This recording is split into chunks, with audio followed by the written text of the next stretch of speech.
नमस्कार।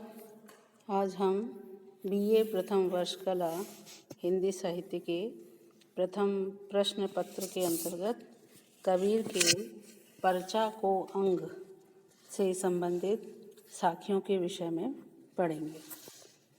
सर्वप्रथम पर्चा को अंग का तात्पर्य है कि ब्रह्म, निर्गुण ब्रह्म परिचय यहाँ पर दिया जा रहा है कि निर्गुण ब्रह्म जो है वो किस प्रकार का है, ब्रह्म का कैसा हम अनुमान लगा सकते हैं, देखने में वो कैसा है और उसका क्या स्वरूप है, उसी के विषय में यहाँ पर बताया गया है। तो कबीर कहते हैं, पार ब्रह्म के तेज का कैसा है उन्मान, कहबे को शोभा नहीं देखा ही परवान। तात्पर्य यह है कि कबीर इसमें पार ब्रह्म यानी परम ब्रह्म जो है उसके तेज का कैसा उन्मान है, उन्मान यानी अनुमान, कि परम ब्रह्म का प्रकाश या उसका तेज का हम कैसा अनुमान लगा सकते हैं, कि परम ब्रह्म के प्रकाश का क्या अनुमान लगाया जा सकता है। क्योंकि परम ब्रह्म तो क्या है, अनुमान से परे है, कहबे को शोभा नहीं, यानी उसको कह कर के उसकी शोभा को नहीं बढ़ाया जा सकता। देखा ही परवान, यानी जिसने उसको देखा है, जिसने उसका अनुभव किया है, वही व्यक्ति जो है उसका प्रमाण है।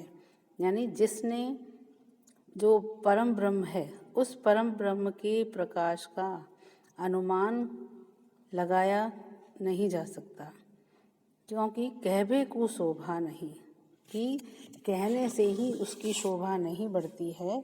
जो व्यक्ति उसको देखता है या अनुभव करता है वही उसका सच्चा प्रमाण है।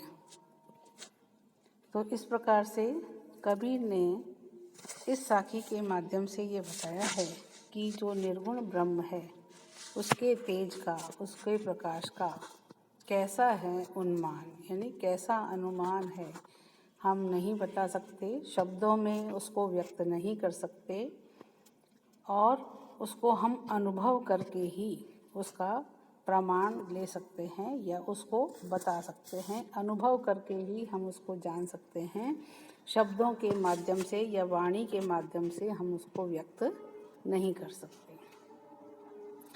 पानी हीते हिम भया, हिम है गया बराए, जो कछ था सोई भया, अब कछु कहा ना जाए। ईश्वर के अभेद होने का इसमें वर्णन किया गया है कि जीवात्मा और परमात्मा एक हैं। पानी हीते हिम भया, पानी से ही बर्फ बनी है, और हिम भय गया बलाय, और हिम यानी बर्फ जो है वही पिघल करके पुनः पानी बन गई है। पानी हीते हिम भया यानी पानी से ही बर्फ बनी और बर्फ ही पिघल करके वापस पानी बन गई है। तो इस प्रकार से जो कुछ था सोई भया, अब कछु कहा ना जाए। इस प्रकार से जो कुछ था यानी वो पानी था, अपने स्वरूप में वो पानी था, वो वापस पानी बन गया। पहले जो पानी था उसको बर्फ़ बनाया, फिर बर्फ़ को वापस पिघलाया तो वो वापस पानी बन गया। तो इसलिए कहा है कि जो कुछ था सोई भया, यानी वो जो वास्तविक जो उसका स्वरूप था, यानी वो पानी था तो वो वापस पानी बन गया। अब कछु कहा ना जाए, अब उसके विषय में कुछ भी कहा नहीं जा सकता। तो इसी प्रकार से जीवात्मा के लिए कहा गया है कि जो जीवात्मा है वो माया के कारण परमात्मा से अलग हो गई है, और इसलिए जब उसे पुनः ज्ञान होता है तो वो परमात्मा में जाकर के पुनः मिल जाती है। तो इसलिए जो कुछ था सोई भया, यानी वो परमात्मा का ही अंश था, इसलिए वो पुनः परमात्मा में मिल जाती है। तो अब कछु कहा ना जाए, ऐसी स्थिति में अब कुछ भी कहना संभव नहीं है। यानी जीवात्मा जो है वो परमात्मा का ही अंश है और वो उसमें जाकर के पुनः मिल जाती है ज्ञान के माध्यम से। जब उसे ज्ञान होता है तो वो परमात्मा से पुनः मिल जाती है।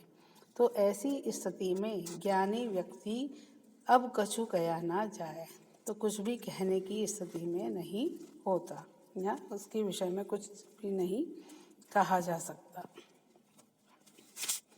तो इस प्रकार से इस साखी में कबीर ने जीवात्मा और परमात्मा के मिलन के द्वारा दोनों के अभेद होने का वर्णन किया है। अब हम आगे देखेंगे। तत् पाया तन बिसरिया, जब मनि धरिया ध्यान, तपनी गई शीतल भया, जब सुनी किया स्नान। तत् पाया तन बिसरिया, जब मनि धरिया ध्यान, यानी इसके माध्यम से काया योग और भक्ति योग के समन्वय के विषय में बताया गया है। कबीरदास जी कहते हैं जब मनि धरिया ध्यान, कि जब मन ने तत्व रूप का ध्यान किया, उसका साक्षात्कार कर लिया, तत्व पाया, तत्व रूप का मन में ध्यान कर लिया, तो तत्व पाया तन बिसरिया, तो तत्व को तो पा लिया, यानी परमात्मा को से साक्षात्कार हो गया, और तन बिसरिया, अपने शरीर की सुध बुध उसने खो दी, शरीर को भुला दिया।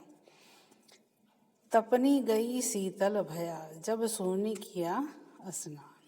जो कह रहे हैं कि जब शून्य शिखर पर पहुँच करके अमृत के सागर में स्नान करने या डुबकी लगाने से जब मनुष्य शून्य शिखर पर पहुँचता है और अमृत के सागर में स्नान करता है, तो तपनी गई, तो उसकी जो समस्त प्रकार की जो ज्वाला होती है, ताप होता है, वो मिट जाता है और वो शीतल भया, शीतल हो जाता है, उसका अंतःकरण शीतल हो जाता है।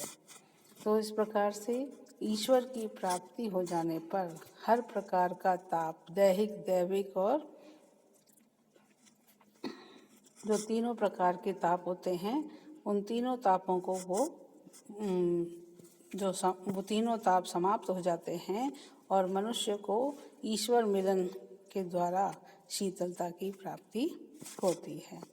तो इस प्रकार से कबीर ने इस साखी के माध्यम से ये बताया है कि योग साधना के द्वारा परमात्मा का साक्षात्कार करने के लिए भक्ति जो है वो सबसे महत्वपूर्ण चीज़ है। भक्ति के द्वारा ईश्वर को आसानी से प्राप्त किया जा सकता है। अब हम आगे देखेंगे। आकाशे मुखी औंधा कुआ, पाताले पनिहारी, ताका पानी को हंसा पीवे, बिरला आदि विचारी।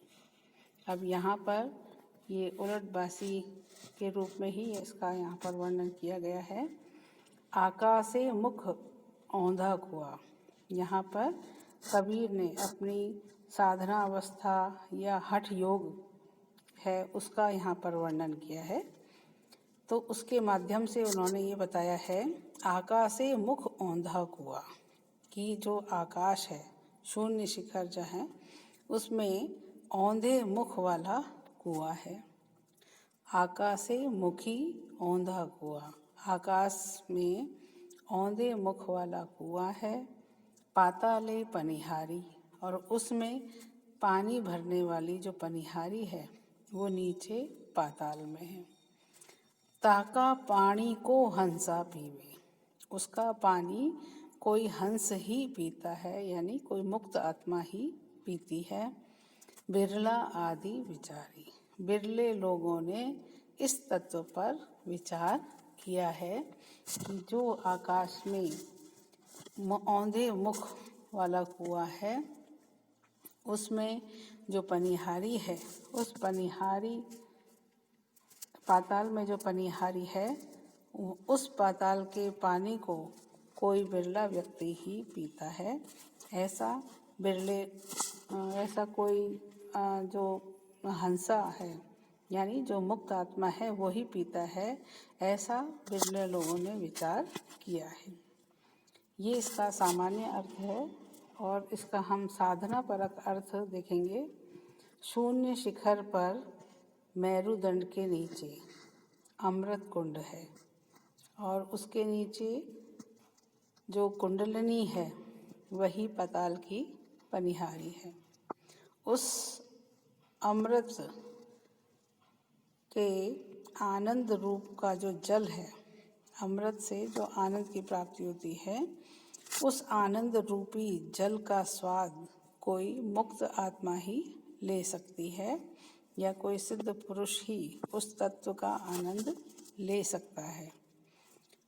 बिरला आदि विचारी, यह तत्व जो है अति गूढ़ है, रहस्यमय है, इसको कोई बिरला व्यक्ति ही जान सकता है, समझ सकता है। तो इस प्रकार से कबीरदास जी ने इन साखियों के माध्यम से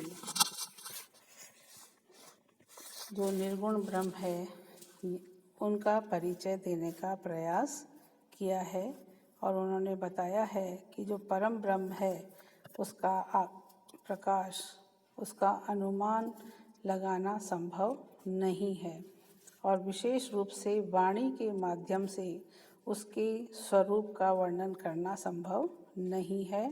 देखा ही परवान, जिसने इसको देख लिया है वही व्यक्ति उसका प्रमाण है, जिसने उसको अनुभव कर लिया है वही व्यक्ति उसको जान सकता है। शब्दों के माध्यम से उसको नहीं जाना जा सकता। और इसी प्रकार से पानी ही से हिम बया, यानी पानी से बर्फ़ का बनना और बर्फ़ का पुनः पानी बन जाना, ये सब क्या है, जीवात्मा और परमात्मा के अभेद होने का, अभेद स्वरूप को बताया है। और जब व्यक्ति या जीवात्मा ईश्वर का ध्यान करती है तो सब प्रकार की जो उसके ताप होते हैं वो ताप उसके समाप्त हो जाते हैं, कष्ट जो होते हैं उसके समाप्त हो जाते हैं और उसे सुख की, शीतलता की प्राप्ति हो जाती है। और इसके साथ ही आकाशे मुख औंधा हुआ पाताले पनिहारी, कि वो पनिहारी जो है उस पाताल में जो जल है उस पानी को पी कर के वो हंसा रूप को प्राप्त कर लेती है, यानी मोक्ष को प्राप्त कर लेती है। तो इस प्रकार से कबीर ने पर्चा को अंग के माध्यम से, साखियों के माध्यम से उन्होंने हमें निर्गुण ब्रह्म के स्वरूप को बताया है। आज के व्याख्यान में इतना ही। धन्यवाद।